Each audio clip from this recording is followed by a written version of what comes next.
اور اسکولوں کے اساتذہ جو ان لوگوں نے بھرتی کیے ہیں ان کو اللہ کا نام تک بھی سیدھا لکھنا نہیں آتا، اور یہ لوگ چلے ہیں کہ پورے پاکستان پر حکومت کرنے کے خواب دیکھتے جا رہے ہیں۔ اور دوسری طرف مریم صاحبہ ہیں کہ مریم صاحبہ کو بھی اس دوڑ میں دوڑنا ہے، کیونکہ ان کے باپ اور ان کے بھائی اور ان کے چچا جان نے جتنا بھی پیسہ بنایا ہے وہ بہت کم ہے، انہوں نے مزید پیسہ کمانا ہے اور اس تھکی ہاری اور اس ٹوٹی پوٹی عوام کی مزید دھجیاں اڑانی ہیں۔ اس سب دوڑ میں کہیں پاکستانی عوام اور پاکستان کے لوگ اور ان کا معیار زندگی اور ان کے لیے کام کرنے کی ضرورت اور ان کے لیے تعلیم کے مواقع اور ان کے لیے روزگار کے مواقع اور ان کو ایک اچھی صحت کا نظام دینے کی باتیں تو کہیں دری کی دری رہ گئی ہیں۔ ان لوگوں کو صرف اور صرف اس چیز سے کام ہے کہ ہم کسی بھی طریقے سے پرائم منسٹر بن جائیں، پریزیڈنٹ بن جائیں اور ہمارے پاس گورنمنٹ آ جائے اور ہم اپنی من مانی سے جتنا چاہیں پیسہ لوٹیں اور باہر لے جائیں۔ انگریزوں نے اس ملک کو آزاد تو کیا تھا، لیکن آزاد کرنے کے بعد وہ یہاں پر ایک ایسا سسٹم چھوڑ گئے ہیں جس سسٹم کے تحت یہ لوگ اس ملک کو لوٹتے ہیں اور یہاں سے پیسہ باہر لے جاتے ہیں۔ عام عوام کی زندگی مزید بدتر سے بدتر ہوتی جا رہی ہے اور عام عوام کا کوئی پرسان حال نہیں ہے۔ اگر عام عوام کا کوئی بندہ جیسے کہ نیسلا ٹاور کی میں نے آپ سے بات بھی کی ہے، اگر اپنے 2-4 پیسے اکٹھے کر کے کوئی اپنے لیے گھر یا روزگار بنا ہی لیتا ہے تو ان لوگوں کی کوشش ہوتی ہے کہ کسی طریقے سے اسے ختم کر دیا جائے، جبکہ ان حکمرانوں کے اپنے محلات اگر وہ ٹوٹلی کرپشن کے پیسے سے جمع کر کے یہ لوگ خریدتے ہیں اور گورنمنٹ کی جگہ ہو، عام عوام کی جگہ ہو، جہاں ان کا جی چاہیے قبضہ کر کے بنا لیں، کسی کی اتنی جرت نہیں ہوتی کہ یہ ان کے بارے میں کوئی آنکھ اٹھا کے بات کر سکے، اور اگر کوئی بات کرے بھی تو کیسے؟ گورنمنٹ میں اگر ہمارے جو بہت پہلے ہی بہت کمی ہے ایماندار آفیسرز کی، لیکن اگر کوئی ایماندار آفیسر ایمانداری کی بات کر بھی دے تو یہ لوگ اسے چلنے نہیں دیتے، یہ لوگ اس کی نوکری ختم کر دیتے ہیں اور اس کے پاؤں جو ہے کاٹنا شروع کر دیتے ہیں۔ اس لیے پاکستان کے اس نظام کو ان ہمارے حکمرانوں نے اتنی بری طریقے سے مفلوج کیا ہے جس کی کوئی حد نہیں ہے۔ اور دوسری طرف انہی کے کارندے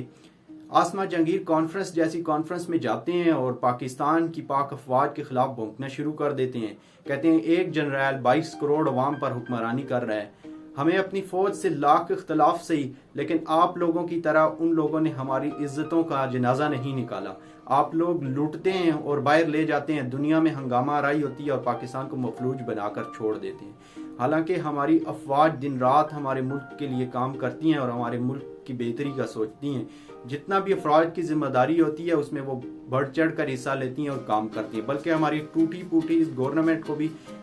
ہماری افواج چلا رہی ہوتی ہے۔ اور حامد میر، علی محمد کوٹ اور ان جیسے بہت سے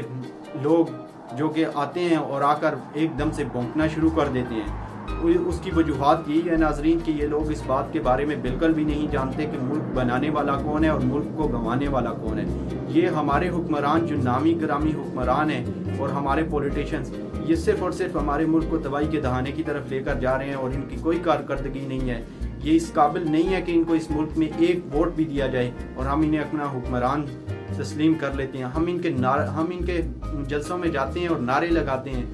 ایک پلیٹ بریانی کھاتے ہیں اور ان کو ووٹ دے دیتے ہیں، اور اگلے 5 سال جو ہمارے ساتھ یہ ظلم اور زیادتی کرتے ہیں اس کا کوئی پرسان حال نہیں۔ پاکستان کی عوام کو اس چیز کے بارے میں سوچنا ہوگا کہ ہمارے مفاد میں کون ہے، کون شخص ہمارے ملک کے لیے سوچ رہا ہے اور کون ہمارے ملک کی بہتری کے لیے کام کر رہا ہے۔ اگر انہی چوروں اور لٹیروں کے ہاتھ میں ہماری حکومت رہی اور ہماری حکومت ان لوگوں کے ہمارا فیوچر سنبھالنا ہے تو یقین جانیے ہماری پچھلے آنے والی نسلوں نے جو زندگی گزاری ہے، ہماری آنے والی نسلیں اس سے بھی بدتر زندگی گزاریں گی۔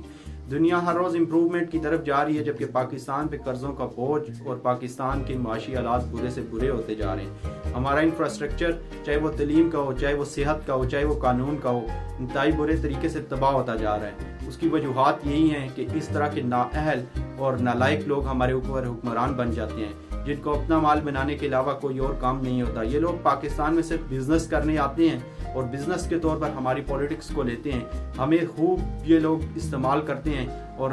ہمارے نام پر ادھار لیتے ہیں، لوٹتے ہیں اور چلے جاتے ہیں۔ ناظرین، اس کا نتیجہ یہ ہوتا ہے کہ ہم سب لوگوں کو مہنگائی، بے روزگاری، ان امپلائمنٹ اور بہت سے مسائل کا سامنا کرنا پڑتا ہے۔ ہمارے یہاں قانون صرف غریب کے لیے بنایا جاتا ہے، امیر کے لیے کوئی قانون نہیں ہوتا۔ یقین جانیے کہ نیسلا ٹاور میں رہنے والے لوگوں کی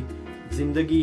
آج وہ کس مراحل سے گزر رہے ہوں گے کہ ایک بندے کے لیے پاکستان میں رہ کر 3 یا 4 کروڑ روپے کی ایک اپارٹمنٹ لینا کتنا مشکل ہے. جو مڈل کلاس کا بندہ ہے, جو جاب کرتا ہے یا چھوٹا موٹا بزنس کرتا ہے, شاید کہ لوگوں کی پوری زندگی کی کمائی ایک جج کے آرڈر پر ڈبو دی جاتی ہے, جبکہ دوسری طرف ایک شخص کی ٹوٹل انلیگل پراپرٹی جو کہ ایک پرائم منسٹر ہے, اس کا اگر گھر گرا بھی دیا جائے تو اس سے کوئی میرے خیال سے اتنا بڑا نقصان اس شخص کو نہیں ہوگا, اس کو ریگولرائز کر دیا جاتا ہے, وہ بھی چند تھوڑے سے پیسوں کی خاطر. تو کیا کراچی کا نسلہ ٹاور ریگولرائز نہیں ہو سکتا؟ کیا ان لوگوں کی کوئی زندگی نہیں ہے؟ اور اگر گرانے کا آرڈر بھی دیا جاتا ہے تو دوسری طرف ساتھ یہ بھی آرڈر دینا بہت ضروری ہے کہ ان لوگوں کو, جس بندے نے وہ کنسٹرکشن کروائی ہے, جو بلڈرز ہے, اس کو, ان بندوں کو فوری طور پر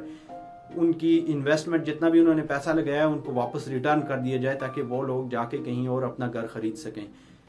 قانون صرف غریب کے لیے نہ بنایا جائے بلکہ اس کے لیے امیروں کے لیے بھی بنانا کی بہت ضرورت ہے. دوسری طرف ہمارے ہاں پیٹرول کی پرائسز, اگر عالمی مارکیٹ میں $1 پر بیرل اگر پیٹرول مہنگا کر دیا جاتا ہے تو پاکستان میں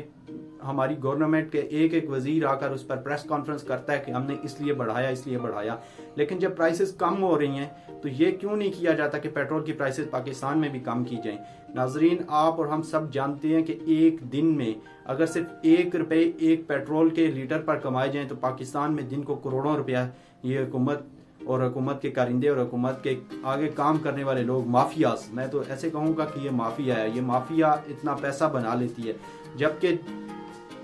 دوسری طرف اگر پرائسز کم ہوتی ہیں تو ان لوگوں کو سوچنے کی ضرورت ہوتی ہے کہ اب پرائسز ہم نے کم بھی کرنی ہے, لیکن اس پر ہماری گورنمنٹ اور ہمارے لوگ اور ہمارے مافیاز کوئی بھی کام نہیں کرتے.